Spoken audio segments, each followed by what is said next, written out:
Welcome to the Gourds and Pomegranates podcast, talking common sense for church communications. Here's Hannah and Joe. We received a message from a listener and thought it was something worth discussing. Basically, we have this issue where people will only discuss things over WhatsApp or social media, and it causes arguments and upset that wouldn't happen if it were face-to-face. Yet they still use WhatsApp to air grievances, even though a group like that, we've said, is just for information sharing, not discussion. Yeah, and this message really hits on a key point of church communications, that it's not just about what the church is saying as an organisation. Increasingly, we need to be aware of how the individuals that make up the church are communicating with each other.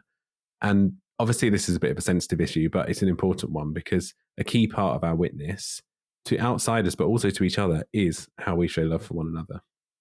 So first of all, we're going to address the idea of communication like this for individuals. Yeah, so the first thing is be authentic online, be real. Just because you can easily type something without really having to say the words to someone's face doesn't mean that it's not doing damage. It's good to tame the tongue. Perhaps if written today, it might just be taming the thumbs. But it's a good thing to kind of bear in mind. Now, this goes whether it's a semi-public space like a closed WhatsApp group or even in a more private online conversation. At the end of the day, whether others can read the message that you've just sent or not, it's all visible to our Heavenly Father and we are accountable to Him. Yeah, so obviously we're called to be salt and light, but what does this look like online? And this is a question that was posed in a book that I reviewed quite a while back now on Church Train called What Would Jesus Post? So it's worth picking that up, and I'll link to the review in the show notes. But we're called to be this salty, preserving force in the world, not going along with the trends, but pointing to Jesus in a different way. So what does this look like? What it doesn't look like is what we've already mentioned, this cutting people down with gossip or accusations, or even more subtly, just arguing strongly in a way that you wouldn't do face to face. Instead, it looks like showing love and treating people with respect, choosing not to send an argument or a rebuke in favor of doing the more difficult thing and talking to that person in church or even going for a coffee. And this isn't just one-to-one. What we put online matters. It's part of how we're speaking to and witnessing to those around us. If we wouldn't be sharing Bible verses or inspirational quotes that talk about Jesus to our friends and family in person, then it can seem pretty disingenuous if that's all that goes onto our Instagram feed. Just interspersing beautiful Bible graphics with photos of our latte with a Bible next to it. It's something that we've all done from time to time, especially those of us who've been on social media longer. But yeah, if it doesn't line up with who we are offline, then it doesn't seem real. And that doesn't mean that we shouldn't post stuff online. There's still a real opportunity to reach the people that we're connected with online. But we should think about it from their point of view. How's it coming across? And this is always a key to any type of communications, that it's not just what are we saying, but it's what are they hearing as well. Yeah, that's so good. And so a quote from that book: "Be generous and sprinkle salty truth sparingly, and it will give your online words flavour. If you dump salty truth online with little grace, and anyone with an open wound will run screaming in pain." And I thought that was a really good way of just sort of hammering home that point of, if all you're doing is shoving stuff, even true things, even good things, down people's throats, then it will put people off, and we could be a bit more tactical. So we need to think, with what I'm posting online, will this thing move someone towards Christ or drive them further away? Or even, would we be better reaching out to them directly to ask how they are? Rather than just sending a Bible verse, actually connecting with that person, seeing how they are. That's something that Glenn mentioned back in the first episode of this idea of narrowcasting and sharing with people, but sharing on an individual level, as we do so often if we're sharing memes, because otherwise it will just seem like we're randomly sharing the seed of the gospel in just this scattergun approach, instead of thinking about how we can carefully plant them and all the time accepting that it's God who's in control and gives life to them, but wanting to do the right thing and be practical in how we go about that. Yeah, absolutely. Now, whilst it's probably unhelpful to pick out or single a particular group, because the reality is all generations can easily engage on digital communications, it's probably worth kind of highlighting the importance of shepherding our young people. Many of us millennials and older can remember a time. I mean, I can just about remember it before digital communications. I do remember the Nokia 3210s. We remember a time where, having a difficult conversation had to be done either in person or, at least a phone conversation where you were talking to someone. We had the opportunity to learn, and probably more often than we'd like, we learned the hard way where, it's all too easy to type something and send something that probably we wouldn't say to someone's face. Yeah, no, I definitely remember being confronted at school the next day after saying something online that I 100% wouldn't have said to someone's face. And I learned that lesson the hard way, but I certainly learned it and never did it again. Yeah. I mean, it still happens nowadays, though. These days, the online world it's such a huge part of growing up, and we just need to be aware and give guidance and remember to sort of teach the principles to young people when they're at an age where they're still learning it, of what it means to live and speak as a Christian with whatever and everything that we're doing. The primary responsibility is probably with parents, but actually churches can help to equip parents and to model the right way of how to communicate and actually even disagree in love. Yeah, definitely. So obviously in Matthew 18, Jesus is talking specifically about sin, but I think we can apply to disagreements as well, where he says first to go, if you have a problem with your brother, go and tell him his fault between you and him alone. And that's definitely something which we can apply to digital communications, that it doesn't need to be broadcast. It doesn't need to be part of a group, that we can talk to someone one-on-one and ideally even offline. But actually for many people, if you ask them to go and do this and to actually go and confront someone face-to-face, they simply won't. There's this stereotype of millennials being scared of picking up the phone, but I challenge that it's true of pretty much everyone. If you ask them to do this, that they won't. Yeah.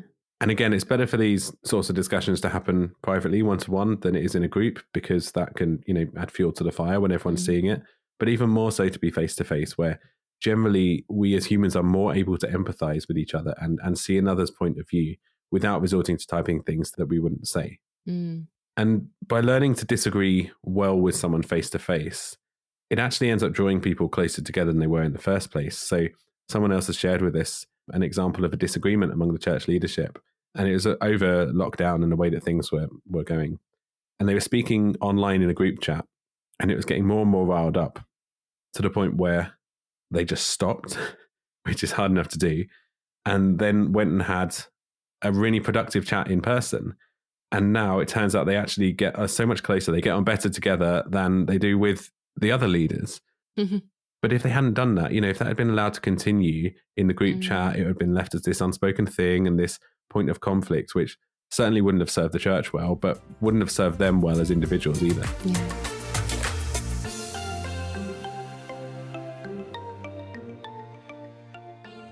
So speaking of group chats, I think we both agree that they're a really great opportunity to bring people close together. And they have a really low bar of entry, technically speaking, as well. Again, thinking back to Glenn Scrivener and his mum as the WhatsApp queen. So there's real potential for ministry in group chats, but there's also potential for harm. Whatever you're typing in response to someone is now being seen by everyone else in the group. Even in innocent situations where both the sender and the person who's being addressed are completely fine with what's being said, it's so easy for others who don't have context to misinterpret something and to think that there's an issue there when there's not. And just, potential for things to be taken badly, which just isn't the case in person. So I think it's worth, as an individual, treating group discussions with care and considering whether the message you're sending would actually be better to send privately. But with regards to those who are responsible for managing these chats, that is to say, on behalf of a church, if you have a church WhatsApp or something like that, we just wanted to share some hopefully helpful guidelines so that you can learn from others' experience of having to go through these types of painful moments to get to the point where it's now working really well for them. Yeah. So the first thing then is that often group chats can be dominated by a couple of people. And if this is the case, consider lovingly, carefully pointing this out to them. And the chances are probably they're not even aware that they're doing it. They're probably just over enthusiastic and just doing it very innocently, encouraging place. Yeah. And they don't mean it, but actually it can be quite off-putting to others. But if you are sort of lovingly and carefully just pointing out to them, actually it gives them a chance to show sort of respectful love to everyone else in the group by being willing to take a step back and actually allowing other people's voices to be heard. It can also be helpful actually to have a sort of set of ground rules, and having these clear boundaries from the start about what the group is and what it isn't actually saves a lot of bother and a lot of hassle of then trying to implement it kind of after the group's been going for some time. Yeah. It's a lot easier to ask people something or ask people not to do something if you've actually laid it out from the start that that's what this group is or isn't for. Yes. Rather than having to sort of invent those rules on the fly. Yeah, exactly. You know, for example, you might have a prayer and encouragement group where it's the done thing to share prayer requests as well as songs or Bible verses. But if the group is larger and incorporates maybe people who aren't so closely connected with the church, you know, sharing private and probably quite sensitive information and prayer requests actually probably isn't the most suitable. Or perhaps on the other hand, that if it's a prayer group and you have the same one or two people posting Bible verses every day, actually just gets a bit kind of frustrating for people and can probably just seem like actually a bit too much for them to have to engage with. They're likely then to mute the conversation or to leave it or essentially sort of mentally switch off from it, meaning then they're not engaged at all. They don't interact and they don't see what's going on. They don't see the prayer requests. And actually that was the purpose of the whole group to begin with. So they're sort of there, but not really there and not engaged. Yeah. And speaking of which, you know, one of the ground rules might be that it's okay to mute the group. That's definitely the case on the vast majority of WhatsApp groups that I'm part of. So, for example, in a group chat for church leadership, there doesn't have to be an expectation of instant responses. And I think that's something where there's a difference between like a general chat where people are just posting things in as and when, and then something which has a purpose of like organization and work. And, you know, we're in this chat to get things done together. But even so, you don't have to have that expectation that things are responded to immediately. So if you're the sort of person who works late at night and so messages this type of group at 2 a.m., that's completely fine. But it needs to be accepted that if you do this, the rest of the group will probably rightly have it muted so that they don't get any notifications and get disturbed in the middle of the night. Because people have lots of things going on, you know. Yeah. They've got work, they've got family, whatever it is, it's up to them to set their own boundaries for who is able to disturb that and when. And obviously, you know, if there are truly urgent situations, there are going to be exceptions to this, and you'll probably want to find another way to get in touch. But just saying it's okay if you mute this group gives people that permission to say, okay, I can engage with this on my own terms, and therefore they are more likely to engage. Yeah, yeah. But it's equally of if you're the other end of that, of receiving it at 2 a.m., is to not get annoyed that person's messaging you at 2 a.m. because they are probably not expecting a response. They just need to get it. You know, if it's from an organizational leadership perspective, they're like, right, I just need to put this thought somewhere or this conversation, this question somewhere so that I'm not thinking about it. I'm not asking for someone to respond straight away. But I just know some people get funny where, they're sending it at like 10 o'clock at night. It's my bedtime. But they're not probably asking for a response. They're just putting it into a space to be able to have that conversation. And it doesn't need to be instant. Bedtime, and that's okay. No, it's my bedtime though. Unless they've got church the next morning, obviously. Yeah, obviously. You may also want to think about having someone who's assigned to be a moderator or someone to monitor the group. If nothing else, knowing that there's someone who's able to take an active role can help to avoid situations before they arise and actually having some sort of accountability. Yeah. It is important to have the right person who isn't going to themselves take control or end up domineering the conversation, but having someone who's there to carefully and lovingly close conversations down, sort of, before they cross a line, actually means you can diffuse situations before they get out of hand. And this extra person's able to kind of help so that you don't feel you have to monitor the conversations all the time. And doing this kind of actually opens a door to a one-to-one or an offline conversation about the situation where, as we said, actually learning to disagree healthily can actually ultimately lead relationships to be stronger than they were beforehand. Yeah, so on both sides, in terms of it will stop situations arising by knowing there is someone keeping an eye, but also if they do start to arise, it will nip them in the bud. And just I think it helps to have that role there, even if it's someone who's already going to be in the group anyway, but just slightly formalizing it. Yeah. And in a way, it can be helpful that people know that this person's here as a moderator, so that other people don't think that this person is just butting in. Yeah. And being kind of... Yeah, it has to be like controlling. Acknowledged. Yeah, because it can help just to kind of like, yes, these people are here to help manage the group. So by all means, use group chats as part of your internal comm strategy, and actually really use it as part of your church's discipleship of each other. But it does need to be done intentionally and with care. You know, really seek to avoid the pitfalls that can come with online messaging spaces.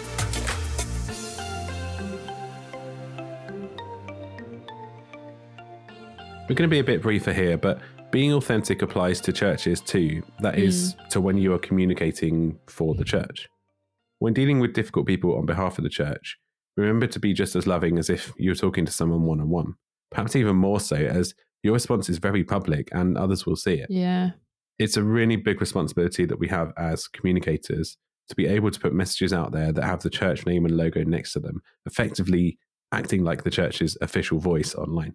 Yeah, exactly. We often talk about sharing the load for practical reasons, but where there are kind of sensitive issues, such as negative comments that need a careful response, it can be helpful to have others in the church as a sounding board to just check things through, to run things by, so that it's not just on one person, it's not just on you. And we can make sure that we're not going to be misunderstood with how we might respond. You know, we can apply the wisdom of James 1:19, where it says, "My dear brothers and sisters, take note of this. Everyone should be quick to listen, slow to speak, and slow to become angry." Yeah, that's really like the most basic advice really that you could get there, but applying it is obviously, more difficult. So going beyond the standards or posting or commenting we do, it's also important to consider that there are some situations where face-to-face is just always going to be a better option. Sometimes in churches, we have serious situations or sensitive news to share with people. And this is especially the case with things that are really private or issues of sin and church discipline. Obviously, it's not public news, but it's also not something that we should just casually, almost thoughtlessly share with the membership via email or WhatsApp. So in these situations, face-to-face is the way to go. Yeah.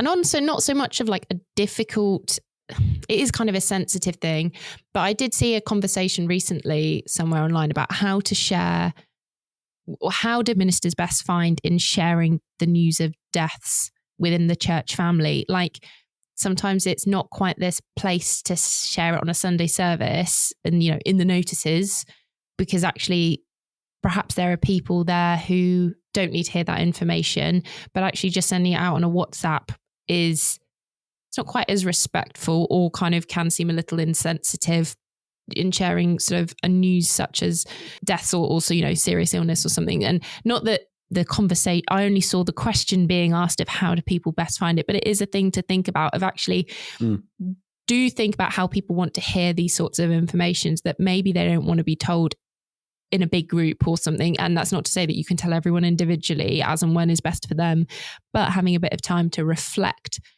within your church family as to how is the best way to sort of keep people updated on that, whether that is online or on site. Yeah. And I think that's where it's so helpful to be reminded that church communication isn't a one size fits all thing. Absolutely. Not every denomination, not every church is going to be the same. And actually, if you've got a church of 2,000 people, which, is admittedly relatively unlikely in the UK, versus, a church of 500 people versus a church of 50 or 20 people, then your communication is going to be very, very different. Yeah. If you're in a really small church, you're probably not going to have loads and loads of individual groups, because actually you can get everyone in a room. And likewise, it might be that you communicate things differently at different times as well. So actually, in the first instance, that you do share with the people who are closest to that person that they've passed on, but actually it might then be appropriate to share it from the front on a Sunday. Ultimately, you have to decide that, and you have to pastor your people and lead them through every situation. But hopefully this is where your communications plan can come into it. And when you do answer these questions, to then make a note of it so you can come back to it next time and review it, and things that worked well and things that didn't. Yeah. Yeah, that's so true. So finally, this goes for both individual communicators as well as leaders and church communicators. Share with others. It's good to speak with others outside of your immediate church context and realize that likelihood is everyone sort of has the same struggles. It's really good to be honest and, actually maybe being even formally accountable to one another. Of course, it's not about moaning or complaining about what you have to put up with, but just being able to realize that you're not alone and actually being able to share wisdom and advice and being able to pray for each other. It's so important. Yeah, definitely. And hopefully that's part of what this podcast does as well, is that if there are things that you've thought about and things that you've wrestled with, that by us sharing them, you can see, oh, okay, I'm not the only one. But definitely on this occasion, we're so grateful not only for the message that prompted this episode and gave us the idea of speaking a bit more into the issue, but also for pastoral input that we've had around these issues as we put things together. Yeah. And if you do have any experiences that you'd like to share, drop us a message as well. You can do this either on the website or you can find us on social media at GP Podcast UK. Gourds and Pomegranates is brought to you by Joe Gallant and Hannah Fleming Hill. You can find episode transcripts and contact the show via gppodcast.uk.